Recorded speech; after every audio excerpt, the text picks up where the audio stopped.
everyone, it's Ray with Tarot Living. Thanks for joining. So if you haven't listened to many of my videos before, I'm an astrologer, tarot card reader, and tarot instructor. And I actually specialize in connection between astrology and tarot in my readings that I do. I also am very involved in personal practices working with stones and crystals and also the chakra system, which I incorporate into readings and also use on a personal basis as well. So today we're going to take a look at the root chakra.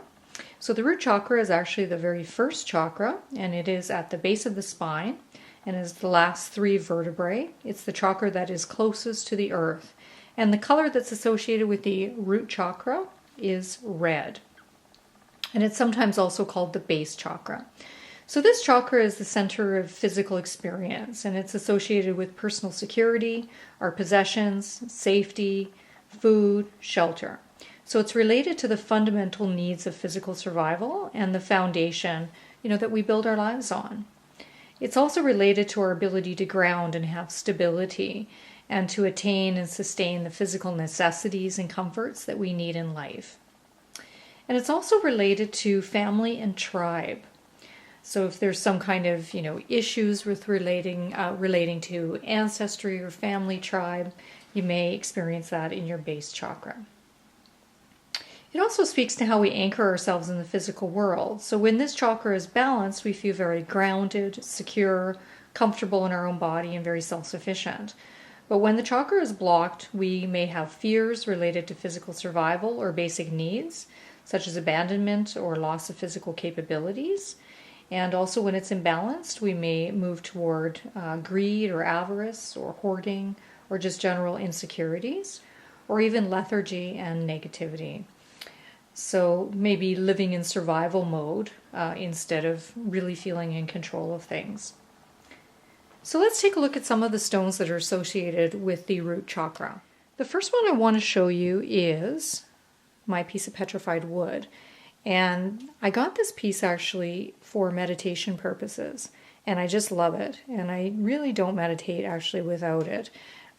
Petrified wood is actually great for grounding, and it's really good if you want to kind of put down roots into something, have patience, if you need something that's going to help you with the slow growth of a project perhaps, or strengthening your body. So just think of sort of roots and wood.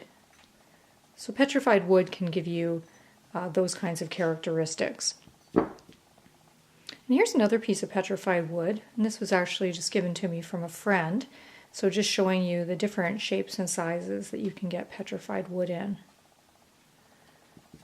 Okay, so let's take a look next at hematite.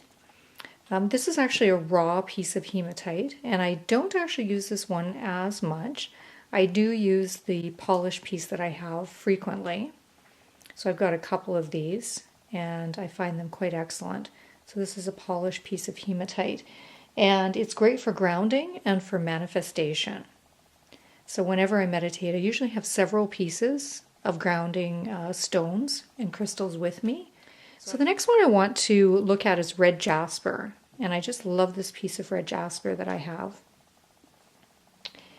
Red jasper is great for the root and the sacral chakra, and it's really good for stability and energy and vitality.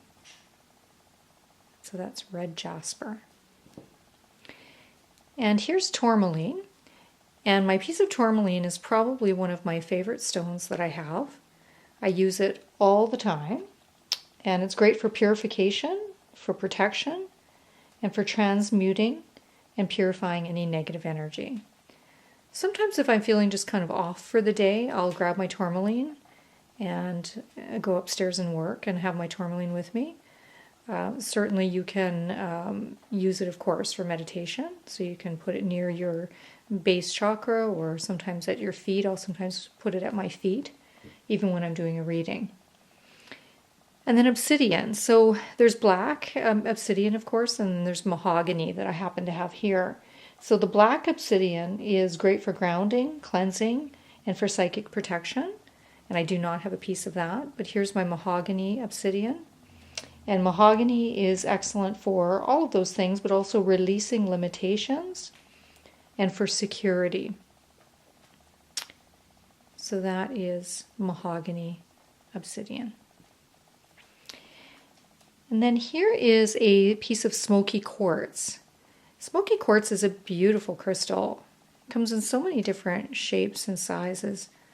And really this is just a tiny piece, and I really do want to get a larger piece of Smokey Quartz. And it's good for manifestation, for grounding, and for transmuting negative energy. And often associated with the root chakra. And here is a red tiger's eye. But this particular color and variety, I think, is referred to as falcon's eye. And it's good, I believe, for the first, second, and third chakra. It's good for vitality, energy, and balance. And here's a piece of Mookaite, also called Mook Jasper.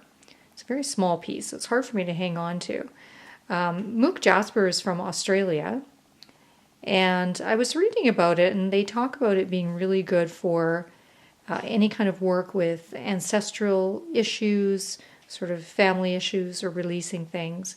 And so if you want to do some kind of, psychological work related to root chakra, then Mook Jasper might be the stone for you.